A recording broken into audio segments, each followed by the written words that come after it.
네, 다시 한번 이 자리에 나오신 모든 분들을 진심으로 환영합니다.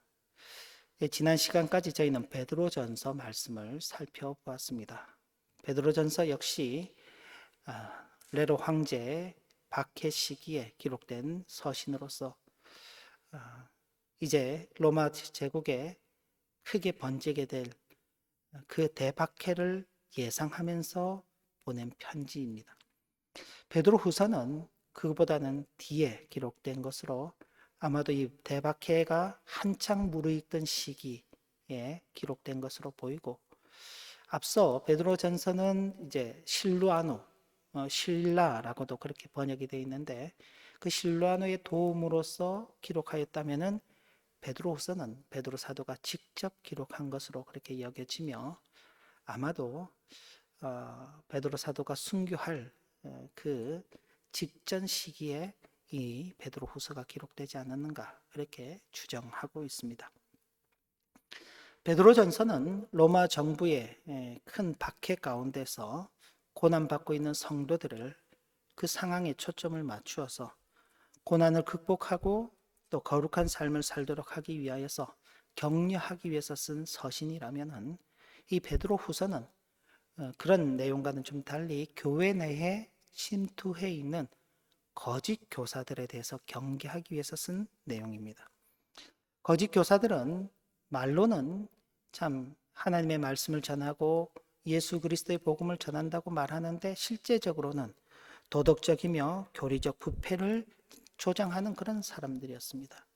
그래서 그들이 한편으로는 교사처럼 보이지만은 그러나 참된 교사가 아니기 때문에 거짓 교사라고 말하고 그들에 대해서 경계를 위해서 이 서신을 썼다. 그래서 베드로 후서는 다른 표현으로 경계의 서신이다. 그런 또 다른 이름을 가지고 있습니다.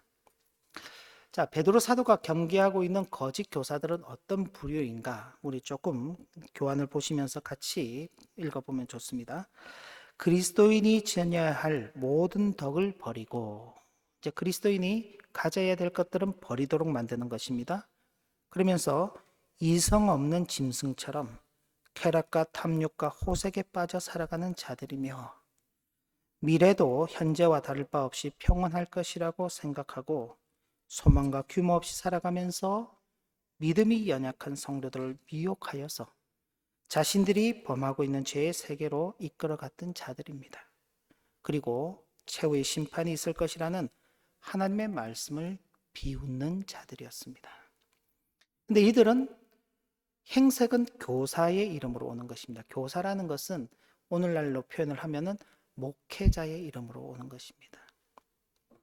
목회자라고 하면서 하나님의 말씀과는 상관없이 이 세상의 정욕을 따라서 살고 자신만 그렇게 사는 것이 아니라 그 성도들을 그런 자신들의 범죄하는 길로 이끌어들이고 그러면서 하나님의 심판을 자초하도록 만드는 것입니다. 그리고 하나님의 심판이 있다는 말을 비웃는 그런 자들이죠. 혼란의 시기가 되면 이런 거짓 교사들, 이단들이 늘 횡행하는 것입니다. 혼란의 시대, 혼돈의 시대에는 사람들이 어떤 가치 판단을 하기가 쉽지 않습니다. 오늘날 우리가 살아가고 있는 현실도 비슷합니다. 우리가 다 이제 느끼는 것처럼 곳곳에 전쟁이 일어날 것 같다. 뭐 전쟁이 일어난 곳도 있고 일어날 것 같다. 국가 간의 대립이 있고 서로 편을 나누고 정치적으로 보복을 하고 경제적으로 보복을 하고 하는 이런 어려움들을 겪으면 뭐가 진실인지, 누가 맞는지, 누가 틀렸는지를 분간하기가 어렵습니다. 근데 그럴 때 나타나는 이단들은 마치 그런 일과는 전혀 상관없는 듯이 자신들만 따르면은 평안이 보장되고 자신들만 따르면은 안정이 보장되고 자신들만 따르면은 모든 것이 문제가 없다라고 이야기를 하는 것입니다. 어려운 시대 속에 살아가는 사람들 입장에서는 그런 이야기를 들으면은 귀가 솔깃해지는 것입니다. 근데 그런 내용들이 특별히 교회 가운데서 전해지게 될 때 성도들은 어떤 말씀을 택할 것인가? 성도들에게 그 선택이 주어지는 것이고 성도들은 그 선택의 기로 가운데 서게 되는 것입니다. 여전히 오늘날도 마찬가지입니다. 성경 말씀대로 가르치는 교회, 성경 말씀대로 전하는 목회자가 있는가 하면은 그런 성경 말씀과는 전혀 무관하게 자신들이 생각하는 바대로 가르치고 거기에 사람들이 따라오도록 유혹하는 그런 무리들이 있는 것입니다.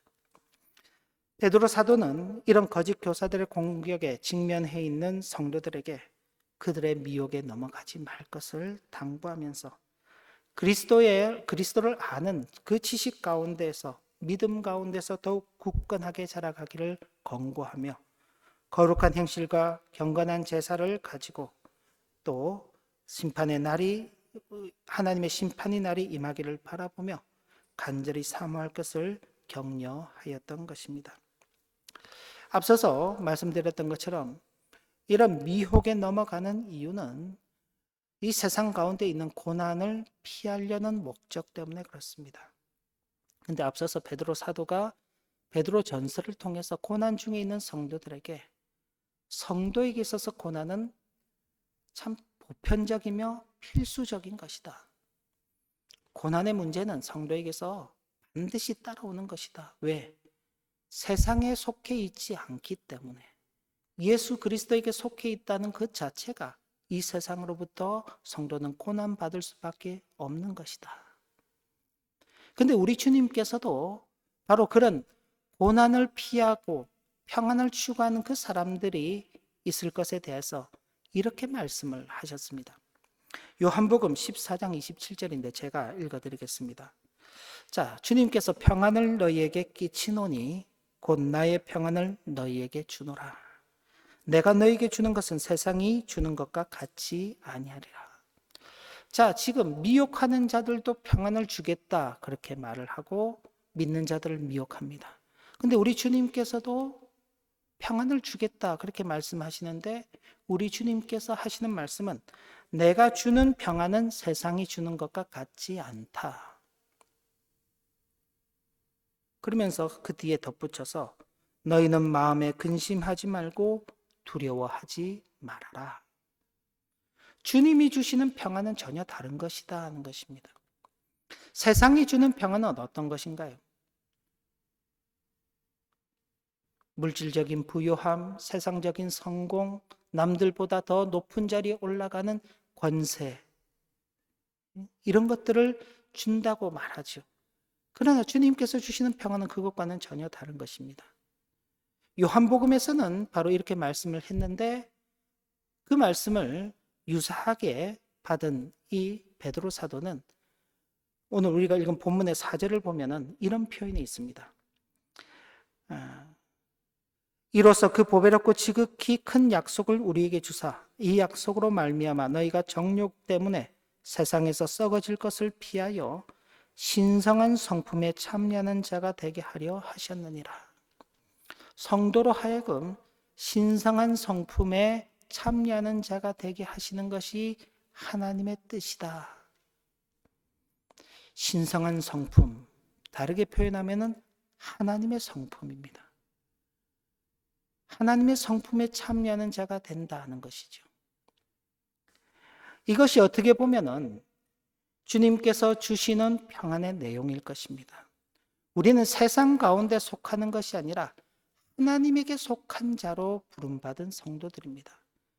그런데 이것이 어떻게 우리에게 주어지고 있느냐?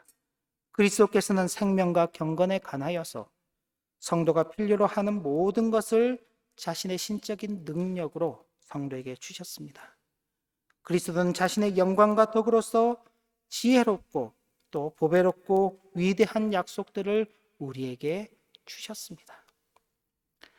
우리가 어떤 그리스도를 우리에게 선물로 달라고 말하지 않았습니다. 그리스도께서 베푸시는 그 약속들을 우리가 소망하지 않았습니다. 우리는 어쩌면 이 세상에서 주는 그 약속들, 이 세상의 것들에 훨씬 더 마음 가기가 쉽습니다. 그런데 우리 주님께서는 이런 세상의 것이 아닌 주님께서 주시는 평안을 우리에게 약속하시고는 그 평안의 내용이 우리에게 전달되도록 친히 주님께서 모든 것을 허락해 주시는 것입니다. 우리가 어떻게 그리스도 안에서 참된 평안을 누리는가? 우리가 어떻게 그리스도 안에 신성한 성품에 참여하는 자들이 되는가? 이런 일은 영광과 덕으로서 그리스도를 아는 지식을 통해서 이루어지는 것입니다. 사람의 행위나 노력으로 되는 것이 아니라 그리스도를 아는 지식 가운데서 이루어지는 일인데, 이를 통하여서 성도로 하여금 이 세상의 욕심 가운데에서 발생하게 되는 세상에 썩어질 것, 그건 부패한 것으로부터 떠나서 거룩한 성품에 참여한 자가 되도록 하시는 것입니다. 만약 주님께서 성도의 생명과 경건에 관하여서 필요한 모든 것들, 그리고 영원한 생명으로서의 그 약속을 주지 않으셨다면요, 우리는 여전히 이 세상의 것이 전부인 줄 알고 살아가는 존재들이 될 것입니다. 왜냐하면 우리는 이 세상을 살아가야 되고, 당장 여러분들에게 돈이 없다면요, 당장 여러분들에게 어떤 미래의 직업이 없고, 또 여러분이 진학하고자 하는 학교가 없어져 버린다면요, 우리는 그 현실 속에서 대단히 크게 절망하게 될 것입니다. 그런데 우리가 아무리 좋은 직업을 갖고 있다고 하더라도 그 직업은 영원할 수 없습니다. 우리가 아무리 좋은 진로를 찾는다고 하더라도 그 좋은 진로가 우리의 생명을 영원한 것으로 만들어주지 않습니다.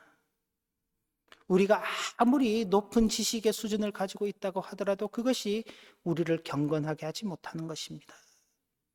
우리가 아무리 이 세상의 권력을 가지고 있다고 하더라도 그것이 영원한 생명의 약속으로 우리를 이끌어주지 못하는 것입니다. 그건 단지 이 세상을 살아갈 때 우리에게 조금 필요한 것입니다. 여러분들 참으로 이 세상에 이제 설문조사라는 것을 보면 참 우리가 한편으로는 참 납득하기 어려운 것들이 있습니다. 예를 들면 가장 그 사람들의 행복 지수가 높은 나라, 그러면은 어떤 나라들인가요? 뭐 부탄이라든지 또 스리랑카라든지 이런 나라들이 행복 지수가 굉장히 높다고 이야기합니다. 근데 정작 그런 나라에 가서 살래라고 물으면 사람들은 그런 나라에 가서 살지 않습니다. 사람들이 살고 싶어하는 나라들은 따로 있죠. 사람들이 정작 살고 싶어하는 나라들은 따로 있지만은, 그런데 조사를 하면은 행복한 나라는 또 다른 곳에 있는 것입니다. 이 세상에서 사람들이 생각하고 실제로 사는 것에서의 큰 괴리감이 있는 것이죠. 하나님 앞에서 우리가 이런 세상에 우리를 혼돈시키는 이 관점들을 하나님 앞에서 우리가 바른 영적인 안목을 가지고 보지 못한다면 우리는 이 세상에 썩어질 것에 온통 마음이 빼앗겨서 살아가다가 그렇게 끝나버릴 존재가 되고 말 것입니다. 신의 성품에 참여한다. 참 놀라운 이름인데 우리가 스스로 이것을 이룬다는 건 불가능한 것입니다. 그래서 이것은 주님의 선물이라고 그렇게 표현을 하는 것입니다. 생명과 경건에 속한 모든 것은 우리 자신에게서 나오는 것이 아닙니다. 우리가 소망하는 구원이라는 보배롭고 지극히 큰 약속 또한 우리의 노력으로 얻는 것이 아닙니다. 이 모든 것들은 하나님의 신기한 능력으로 우리에게 주신 선물인 것입니다. 그래서 여기 3절에도 보면 그의 신기한 능력으로 생명과 경건에 속한 모든 것을 우리에게 주셨다. 하나님께서 우리에게 주시는 것입니다. 우리는 겨우 이 세상의 것이 전부인 줄 알고 그것을 이루기 위해서, 그것을 가지기 위해서, 그것을 누리기 위해서 힘쓰며 살아가는데, 하나님께서는 아주 놀라우신 능력으로 우리에게 이 세상을 넘어서는 것을 주시는 것입니다. 그러면서 신성한 성품에 참여하게 된 성도들에게 몇 가지 권면의 말씀을 더하고 있는데, 순서대로 보시면 첫 번째 권면입니다. 그러므로 5절부터 7절까지인데요. 같이 한번 읽어보겠습니다. 그러므로 너희가 더욱 힘써 너희 믿음의 덕을, 덕의 지식을, 지식의 절제를, 절제의 인내를, 인내의 경건을, 경건의 형제 우애를, 형제 우애의 사랑을 다하라. 이 세상을 살아가는 데 있어서 특히나 성도가 고난의 시대를 살아가고 있는데, 혼란의 시대를 살아가고 있는 데 있어서 첫 번째 주어지는 권면이 바로 믿음의 덕을, 덕의 지식을, 지식의 절제를, 절제의 인내를, 인내의 경건을, 경건의 형제 우애를, 형제 우애의 사랑을 더하라고 말씀하는 것입니다. 참 현실과 동떨어진 이야기죠. 이 세상에서 고난의 시대를 살아가고 있는 성도들에게 어떻게 하면 그 고난을 이겨낼 것인가, 피할 것인가. 어떻게 보면 다른 사람들은 다 고난을 당하지만은 자신은 좀 더 평안한 삶을 살 것인가. 다른 사람들은 다 수준이 낮은 삶을 살지만은 나는 어떻게 수준이 높은 삶을 살 것인가. 나는 좀 더 호화로운 삶을 살 것인가. 이 세상은 그런 것을 구하는데 이 세상의 사람들이 구하는 것과는 전혀 다른 것을 말씀하고 있는 것입니다. 가치관이 다른 것입니다, 이거는. 근데 왜 이런 권면의 말씀을 다 하느냐? 두 번째 권면을 보면은, 자, 두 번째 권면 8절부터 9절입니다. 이런 것이 너희에게 있어 흡족한즉 너희로 우리 주 그리스도 알기를 게으르지 않고 열매 없는 자가 되지 않게 하려니와. 이런 것이 없는 자는 맹인이라 멀리 보지 못하고 그의 옛죄가 깨끗하게 된 것을 잊은 자니라. 바로 이런 세상적 가치관이 아닌 성경적 가치관, 신앙적 가치관을 따라서 사는 그 사람이 그리스도를 아는 자다. 그렇게 말하고 있는 것입니다. 우리가 그리스도를 안다라고 말할 때 그 그리스도는 그냥 이름으로 아는 것이 아닌 것입니다. 그리스도는 이 세상에 사는 사람들이 다 알고 있습니다. 부활절이 되면 그리스도를 알지요. 성탄절이 이제 곧 다가오는데 성탄절이 되면은 이 세상 모든 사람들이 그리스도의 탄생을 축하합니다. 그러나 그것은 그리스도를 아는 것이 아닙니다. 그리스도께서 십자가에 죽으시고 다시 살아나시고 부활 승천하셔서 하나님 보좌 우편 앉아 계시다가 마지막 때에 다시 오신다는 것을 아는 것. 그리고 그런 그리스도를 아는 자로서 열매 맺는 삶을 살아가는 것. 그것이 함께 어우러져야만 되는 것입니다. 그렇지 않으면은 맹인이라고 했습니다. 앞을 보지 못하는 사람. 어떤 앞을 보지 못하는 사람인가요? 미래를 보지 못하는 사람이고 내일을 보지 못하는 사람이고 영원을 보지 못하는 사람입니다. 반대로 이야기하면은 그리스도를 알지 못하고 열매를 맺지 않는 그런 삶을 사는 사람들은 현실에만 사는 사람이죠. 이 세상이 전부인 사람입니다. 하나님께서 이 세상 끝날에 다시 오셔서 심판하실 때 그들의 미래가 어떻게 될는지 알지 못하는 사람입니다. 그리고 이어서 세 번째 권면이 있습니다. 10절부터 11절 말씀 같이 한번 읽겠습니다. 그러므로 형제들아 더욱 힘써 너희 부르심과 택하심을 굳게 하라. 너희가 이것을 행한즉 언제든지 실족하지 아니하리라. 이에 같이 하면 우리 주 곧 구주 예수 그리스도의 영원한 나라에 들어감을 넉넉히 너희에게 주시리라. 우리의 부르심과 택하심을 굳게 하는데 앞서서 세상적 가치가 아닌 성경적 가치관, 신앙적 가치관을 따라서 사는 그 열매 맺는 삶을 살고 그것이 예수 그리스도를 아는 성도의 진정한 삶인데 그 삶을 통해서 우리가 부르심과 택하신 가운데 더욱 굳건하게 서가는 것입니다. 사람은 이 땅 가운데서 결국은 죽을 존재입니다. 아직은 우리가 젊고 또 건강하고 또 가진 것도 있고 또 가질 것들도 있어서 우리의 삶이 아직 참 많이 좋은 것들이 많이 기다리고 있을 것이라 그렇게 여겨집니다만, 그러나 언젠가는 늙어지고 건강도 약해지고 가지고 있던 재물들은 이제는 들어오는 것보다 나가는 일들이 더 많아지는, 그러다가 생명이 끝나면 아무것도 가지고 갈 것이 없는, 그래서 결국 흙으로 돌아가는 그런 존재가 인생입니다. 하나님 앞에서 우리의 마지막 때가 있다는 것을 알고 그 때를 어떻게 준비하며 살아가야 하는 것인가, 그 사람이 참 지혜 있는 삶을 사는 것이고 그 사람이 정말 미래를 준비하는 삶인 것입니다. 짧은 70년, 80년 인생에도 노후 준비를 하잖아요.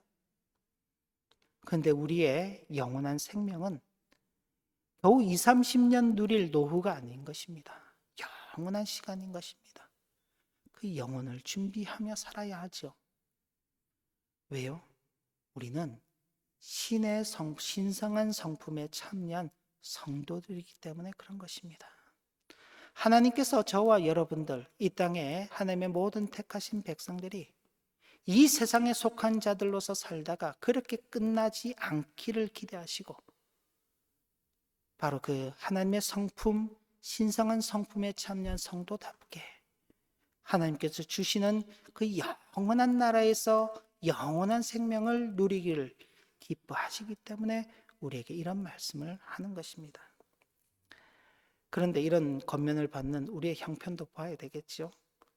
비록 성도일지라도 연약한 육체를 입고 이 땅을 살아가는 동안 죄의 유혹이 빈번해지고 그에 따라서 우리는 넘어지게 되는 것입니다. 넘어지면 어떻게 하나요? 다시 일어나죠.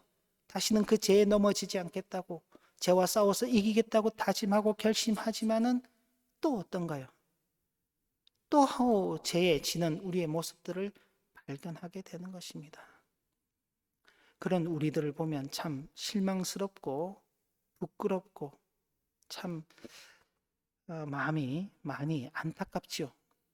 그런데 그런 우리일지라도 그런 우리를 통해서 하나님께서 또 우리 주님께서 열매를 맺어가라고 그렇게 말씀하는 것입니다. 성도는 그리스도를 아는 지식 속에서 자신의 죄가 깨끗해졌다는 사실을 확신하고, 그죠? 우리는 예수 그리스도로 말미암아 우리 모든 죄가 사해졌다는 사실을 분명히 확신하고 확인하는 자들입니다. 그래서 현재의 신앙에 안주하지 않지요. 우리 자신을 보면 늘 실패하지만은, 우리 자신을 보면은 참 부족하고 부끄러운 게 많지만은 그렇다고 해서 그 자리에 있지 않습니다. 다시 일어서는 것이지요. 그리고 다시 힘을 내어서 신앙의 진보를 위해서 더욱더 노력해가는 그런 성도들, 다르게 표현하면은 열매를 맺어가는 자이기 때문에 그런 것입니다. 그리고 성도는 자신이 부름을 받았다는 그 사실을 신앙의 열매를 맺어가는 일에 힘을 씀으로써 확인하게 되는 것입니다. 저와 여러분들이 그리스도의 부름을 받고 그 택하심 속에서 신성한 성품에 참여한 자라는 것을 어떻게 확인하느냐? 바로 이 믿음의 열매들을 맺어가는 것입니다. 어떻게요?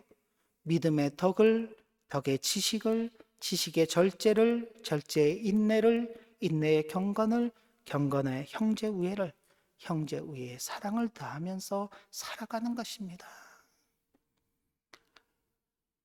우리 자신을 보면 할 수 없지만은 우리에게 은혜를 베푸신 그 주님을 믿음으로 말미암아 성령 하나님께서 우리를 붙드시고 힘을 주셔서 이것을 잘 감당할 수 있도록 하시기 위해서 우리에게 은혜를 베풀어 주시기 때문에 그로 말미암아 살아가는 것입니다.